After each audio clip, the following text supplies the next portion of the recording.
중국 경제가 흔들리고 있습니다. 5년째 부동산 시장이 끝없이 추락하고 있는데 중국 정부가 아무리 개입해도 멈출 기미가 보이지 않거든요. 청년 실업률은 거의 50%에 육박하고 명문대를 졸업한 석박사들이 기숙사 관리직에 지원하는 시대가 됐습니다. 광둥성의 공장들은 하나둘씩 문을 닫고 생산 라인은 고철로 팔려나가고 있죠. 한때 세계의 공장이었던 중국이 무너지고 있습니다. 지금부터 이 위기의 실체와 그것이 세계 경제에 미칠 파장을 이야기해 보겠습니다.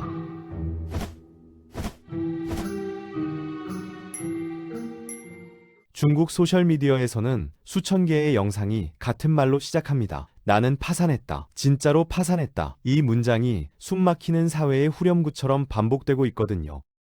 한 노점상은 하루 종일 일해도 90위안, 우리 돈으로 약 17,000원밖에 못 번다고 한탄하고, 배달기사는 아침부터 오후까지 뛰어다녀도 비용 제하면 100위안 조금 넘게 남는다고 말합니다. 한 젊은 엄마는 눈물을 흘리며 말했죠. 돈 버는 게 너무 힘들어요. 불안감을 조장하려는 게 아니라 정말로 어떻게 살아야 할지 모르겠어요. 이건 더 이상 개인의 불평이 아니라 수백만 시민들의 집단적 외침입니다. 광둥성의 산업단지들은 한때 분주했지만 지금은 텅 비어 있거든요. 글로벌 대기업들을 위해 생산하던 대형 공장들이 해체되고 생산 라인은 고철로 팔려나가고 있습니다. 한 공장주는 이렇게 말했습니다. 노동자도 떠났고 주문도 사라졌고 은행 대출은 조여오고 공장은 문을 닫을 수밖에 없었다. 생산이 무너지면 무역과 서비스가 따라서 붕괴되죠. 한때 손님으로 가득했던 식당들은 이제 몇 개 테이블만 띄엄띄엄 차 있고 미용실과 커피숍, 소형 마트들은 하나둘씩 문을 닫고 있습니다. 밤이면 환하던 거리가 이제는 겨울처럼 고요해졌거든요. 한 식당 주인은 12년간 운영해온 가게에 210만 위안을 투자했는데 남은 건 테이블 몇 개뿐이라며 아마 중국에서 가장 비참한 자영업자일 거라고 자조했습니다. 비공식 노동자들의 상황은 더 심각합니다. 중년 노동자들이 임시직을 찾아 사방을 헤매지만 한 달에 며칠밖에 일을 구하지 못하고 있거든요. 식사 불포함 하루 180위안이라는 품삯으로는 월세방도 구할 수 없어서 많은 사람들이 3륜차 안에서 낡은 창고에서 심지어 다리 밑에서 잠을 청하고 있습니다. 한 60세 남성은 고향에서 농사만으로는 먹고 살 수 없어 도시로 왔지만 도시에서도 여전히 생계를 유지할 만큼 벌지 못한다고 말했습니다. 노점 옆에서 졸고 있는 노인들, 문 닫힌 공장 앞에서 눈물 짓는 젊은 노동자들, 이런 장면은 이제 더 이상 드물지 않습니다. 노동시장에서 한때 직원 모집이라고 적혀있던 간판들은 임대 문의로 바뀌었죠. 영상 플랫폼에서는 수십만 명이 일상을 담은 장면을 올리고 있는데 지친 표정으로 과일 수레를 미는 노인들, 산업단지 밖에서 하루 종일 줄 서서 오지 않는 면접을 기다리는 젊은이들의 모습입니다. 한 젊은 여성은 휴대폰이 없어서 앱으로 돈을 받을 수 없는 거지에게 밥을 사줬다는 이야기를 올렸는데 이 단순한 이야기가 수백만 번 공유됐습니다. 연민 때문이 아니라 모두가 그 속에서 자기 자신을 보았기 때문이죠.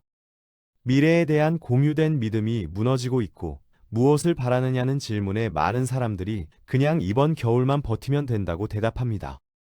그러나 가장 비극적인 것은 청년들의 상황입니다. 2024년 8월 중국의 16세에서 24세 청년 실업률은 18.8%를 기록했는데 이는 중국 당국이 통계 방식을 바꾼 이후 최고치였습니다.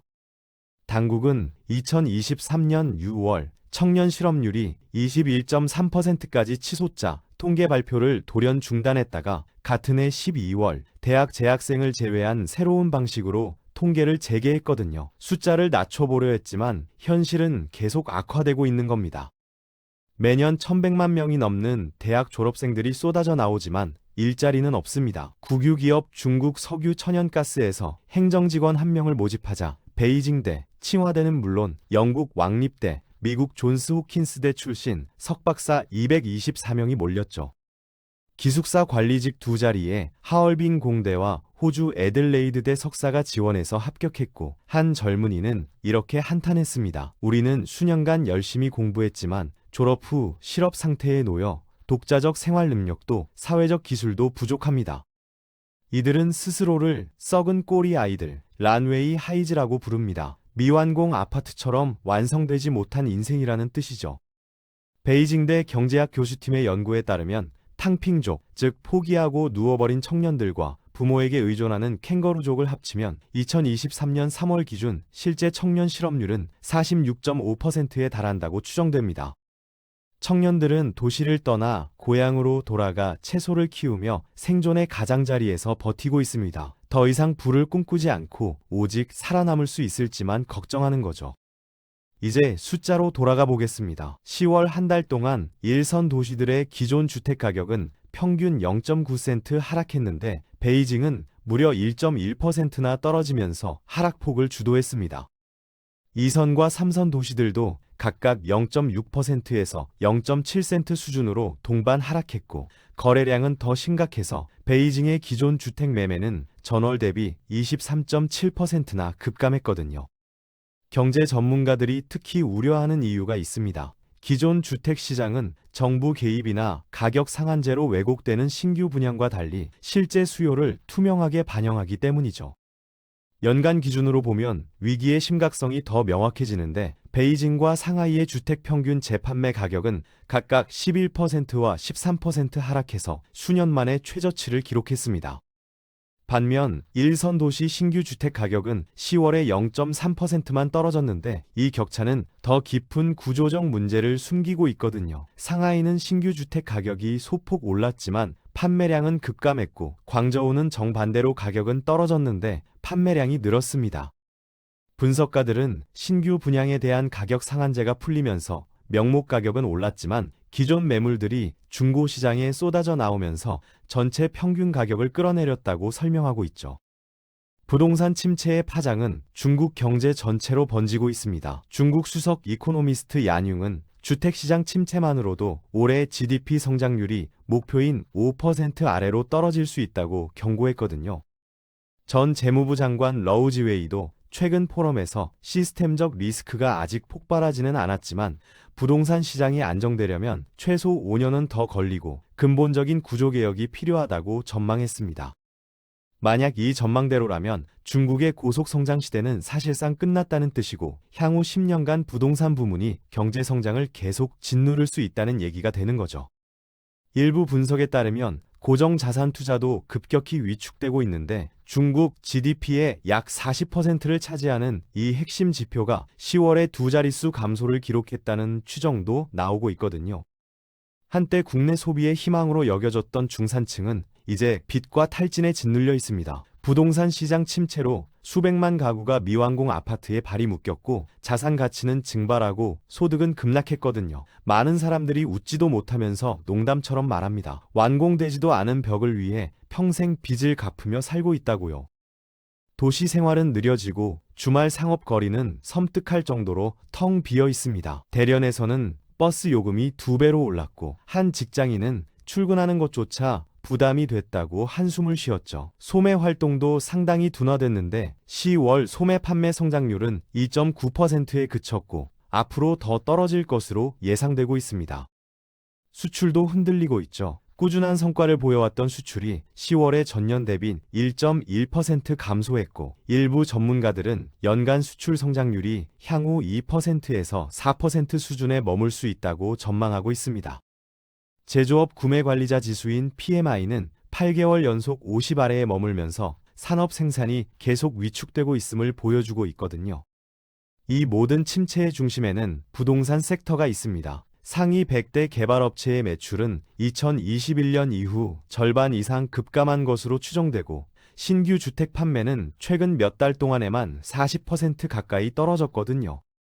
소비자 보조금 프로그램이나 제조업 규제를 통해 수요를 자극하려는 시도들은 오히려 역효과를 낼 위험이 있어서 섹터의 미래를 더 불안하게 만들고 있습니다. 장기적인 파급 효과는 아무리 강조해도 지나치지 않은데 전문가들은 중국이 역사적으로 부동산에 얼마나 의존해왔는지를 지적하고 있죠. 전성기에는 정부 수입의 거의 38%가 토지 매각에서 나왔습니다.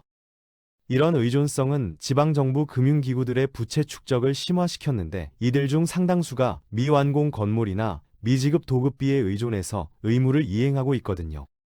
정부는 이제 심각하게 부채에 찌든 부동산 섹터를 정리하면서 동시에 국내 소비를 되살려야 하는 이중 과제에 직면해 있는데, 이건 일반 시민들의 재정 현실 때문에 더욱 복잡해지고 있죠. 농촌 지역의 기초연금은 월 수백 위안, 우리 돈으로 몇만 원 수준에 불과한 곳이 많아서 노후 빈곤 문제가 심각합니다. 부동산 섹터만 문제인 게 아닙니다. 노동시장에서도 똑같이 경고 신호가 울리고 있거든요. 산업 구조 변화와 제조업 경쟁력 하락, 그리고 주요 도시센터의 고용 패턴을 재편할 수 있는 AI 기술이 고용 압력을 높이고 있습니다. 딥시크 같은 중국 스타트업들의 보고서에 따르면 젊은 노동자들은 정체된 임금과 전통 섹터에서의 줄어드는 기회에 직면하고 있죠. 중국이 AI 개발에서는 글로벌 리더로 남아있지만 자동화와 노동력 대체의 경제적 결과는 점점 더 가시화되고 있습니다. 부유층은 돈을 해외로 빼돌릴 방법을 찾고, 빈곤층은 소지품을 하나씩 파헤치우고 있으며 더 이상 부를 꿈꾸지 않고 오직 살아남을 수 있을지만 걱정하는 거죠. 베이징의 한 학자는 조용히 이렇게 말했습니다. GDP는 여전히 오르고 있지만 그건 종이 위의 숫자일 뿐이고 땅 위에서는 모든 것이 멈춰버렸다. 한 가게 주인은 마지막으로 문을 잠그며 중얼거렸습니다. 끝났어. 올해는 정말 끝났어. 30년간 의류 사업을 하며 공장 2개와 매장 수십 개를 운영하던 한 사업가는 갑자기 모든 것이 무너졌고, 예전에 1000위안 넘게 받던 옷을 19위안에 덤핑하고도 아직 7위 쌓여 있다고 했습니다. 신규 주택 거래 감소는 건설, 자재, 금융 등 관련 산업에 직접적인 영향을 미치면서 중국 경제의 취약성을 더욱 부각시키고 있습니다. 일부 전문가들의 전망대로 장기 침체가 수년간 더 지속된다면 지방 정부들은 중앙의 추가 지원 없이는 공공 지출 수준과 인프라 프로젝트, 사회 프로그램을 유지하기 어려울 수 있거든요. 이 피드백 루프는 경제 침체를 장기화시키고 소비자 신뢰를 떨어뜨리며 국내외 시장 전반에 더 큰 불확실성을 만들어낼 위험이 있습니다.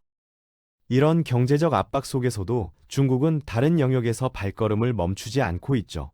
최근 선저우 20호 우주 비행사들이 텐궁 우주정거장에서 6개월 이상 머문 뒤 무사히 귀환했는데, 이건 중국 정부가 기술적, 전략적 진보에 계속 집중하고 있음을 보여줍니다. 이 임무는 우주 파편으로 인한 원래 캡슐 손상 등 복잡한 상황에 직면했지만 승무원들은 새로 준비된 우주선을 타고 안전하게 돌아왔거든요. 이 작전이 우주 분야에서 중국의 회복력과 혁신을 보여주긴 하지만 국내 경제가 어려운 시기에 기술적 야망이 얼마나 큰 비용을 수반하는지도 강조하고 있습니다. 그런데 여기에 새로운 위협이 더해지고 있습니다. 2025년 2월 도널드 트럼프가 미국 대통령으로 재집권한 직후부터 중국에 대한 초강경 관세 정책을 펼치기 시작했거든요. 트럼프는 취임 직후 펜타닐 유입을 이유로 중국산 제품에 10% 추가 관세를 부과했고, 3월에는 이를 20%로 인상했습니다. 그리고 4월 2일 트럼프가 해방의 날이라고 부른 날 중국에 34%의 상호 관세를 추가로 매기면서 총 54%의 관세를 부과했죠. 중국이 즉각 34% 보복 관세로 맞대응하자 트럼프는 다른 국가들에 대한 관세는 90일 유예하면서 중국에 대한 관세만 총 145%까지 끌어올렸습니다. 중국도 미국산 제품에 125% 관세를 부과하며 강경하게 맞섰고, 4월 4일부터는 미국으로의 히토류 수출을 전면 중단했습니다. 이는 2018년 트럼프 1기 때 시작된 미중 무역 전쟁을 훨씬 뛰어넘는 수준입니다. 당시 최고 관세율이 25%였던 것과 비교하면 현재 상황이 얼마나 심각한지 알 수 있죠. 월스트리트 저널은 트럼프가 다른 국가들에게 미국과 중국 중 하나를 선택하라고 압박하고 있으며 중국과의 거래를 제한하는 대가로 관세를 낮춰주겠다고 제안하고 있다고 보도했습니다. 중국 상무부 대변인은 4월 22일 중국의 이익을 희생한 대가로 미국과 거래하는 국가가 있다면 중국은 절대 받아들이지 않을 것이고 대등하게 반격할 것이라고 경고했습니다. 이미 내수 부진과 부동산 위기로 휘청이던 중국 경제에 트럼프의 관세 폭탄은 치명적인 타격이 되고 있습니다. 중국의 2024년 1월부터 12월까지 수출은 전년 대비 5.9% 증가했지만 미국으로의 수출은 급감할 것으로 예상되고 있거든요. 프랑스 국제관계연구소는 2024년 12월 보고서에서 중국의 제조업 무역 흑자가 2019년 대비 수출은 15% 증가했지만 수입은 6% 감소했다고 지적했습니다. 이는 중국이 생산한 제품을 국내에서 소비하지 못해 수출에 의존하는 구조적 문제를 보여주는데, 트럼프의 관세 장벽으로 이 마지막 출구마저 막히고 있는 겁니다. 중국의 최종 소비가 GDP에서 차지하는 비중은 2019년 55.8%에서 2022년 53.5%로 오히려 하락했습니다. 내수가 살아나지 않는 상황에서 수출마저 막히면 중국 경제는 갈 곳이 없는 거죠. 더 큰 문제는 이것이 단기적 충격에 그치지 않는다는 점입니다. 많은 글로벌 기업들이 이미 공급망을 중국에서 베트남, 멕시코, 인도 등으로 이전하고 있거든요. 한때 세계의 공장이었던 중국의 지위가 흔들리고 있고, 청년 실업률은 계속 치솟고, 부동산은 무너지고, 이제 수출마저 막히면서 중국은 사면 초과에 몰리고 있습니다. 앞을 내다보면 지속적인 주택 침체와 수출 약화, 정체된 소비 지출, 증가하는 부채 수준, 노동시장 압력이라는 도전들이 동시에 닥치면서 중국 경제에 냉엄한 그림을 그리고 있습니다. 부동산 시장 안정화 노력은 부실 개발 업체들의 표적 정리, 지방정부 금융 개입, 소비 지원을 위한 수요 측 개혁 시행을 포함할 수 있습니다. 분석가들은 1990년대 이후 일본의 부동산 정리와 비교하면서도 결정적인 차이점들을 지적하고 있죠. 중국 개발업체 부채의 상당 부분이 금융기관이 아니라 미완공 주택과 도급업체 채무라는 물리적 자산에 묶여 있어서 위기 해결의 복잡성이 커진다는 겁니다. 경제 둔화의 인간적 차원도 간과할 수 없습니다. 은퇴자들이 최소한의 소득으로 생계를 유지하고 젊은 노동자들이 축소되는 일자리 시장에 직면한 상황에서 국내 소비는 계속 위협받고 있거든요. 게다가 도시마다 정책 조정의 효과가 불균등하게 나타나면서 사회적, 경제적 긴장을 악화시킬 수 있는 지역 격차가 만들어지고 있습니다. 어떤 도시는 신규 주택 가격이 오르는데 판매는 급감하고, 다른 도시는 그 반대를 경험하면서 거대하고 이질적인 경제에서 효과적인 국가 개혁을 시행하는 게 얼마나 어려운지를 보여주고 있죠. 사회 전체에 남은 건 둔화되는 거대 경제의 긴 침묵입니다. 그리고 그 어둠 속에서 어디서나 속삭임이 들려오죠. 너무 힘들어졌어. 정말 너무 힘들어. 어떤 암울한 댓글들은 삶을 이어갈 수 없다면 차라리 모든 것이 다시 시작되는 게 낫다고 말하는데, 이건 위협이 아니라 지쳐버린 사회의 한숨입니다. 결론적으로 중국은 경제적 압력의 복합 위기에 직면해 있습니다. 부동산 섹터 침체가 지속되면 성장률은 공식 목표 달성이 어려워지고, 지방정부 세수는 제약받으며 부채 부담은 악화될 수 있습니다. 한때 믿을 만한 엔진이었던 수출은 글로벌 경제 역풍과 트럼프의 초강경 관세 정책 속에 흔들리고 있고, 소비 수요는 취약한 상태로 남아있으며 노동시장은 구조적 변화를 겪고 있죠. 특히 청년 실업률이 거의 50%에 육박하는 상황에서 중국 사회의 안정성까지 위협받고 있습니다. 중국이 첨단 기술과 우주 섹터에 막대한 투자를 하고 있지만 국내 경제 기반은 심각한 압박을 받고 있어서 성장과 사회 안정의 장기 지속 가능성에 대한 의문을 제기하고 있습니다. 이건 단순한 부동산 문제나 단기 경제 둔화가 아닙니다. 앞으로 수년간 중국의 경제 궤적을 재정의할 수 있는 다층적 위기거든요. 단호한 구조개혁과 명확한 정책 조율, 소비 촉진과 고용 안정을 위한 표적 조치 없이는 장기간의 침체에 직면할 수 있습니다. 분석가들이 주택, 투자, 수출, 노동시장을 계속 모니터링하는 가운데 국제사회도 중국 경제의 어떤 혼란이든 글로벌 시장 전체에 파급된다는 걸 알기에 예의주시하고 있죠. 수십 년의 성장이 구조적 불균형과 재정적 의존, 해결되지 않은 시장 왜곡으로 얼마나 빨리 흔들릴 수 있는지를 보여주는 경고입니다. 중국이 경제를 안정시키고 신뢰를 회복해서 더 깊고 오래 지속되는 침체를 피할 수 있을지, 아니면 다음 10년이 누구도 예상하지 못했던 훨씬 느리고 격동적인 경제 현실로 정의될지 세계는 곧 알게 될 겁니다.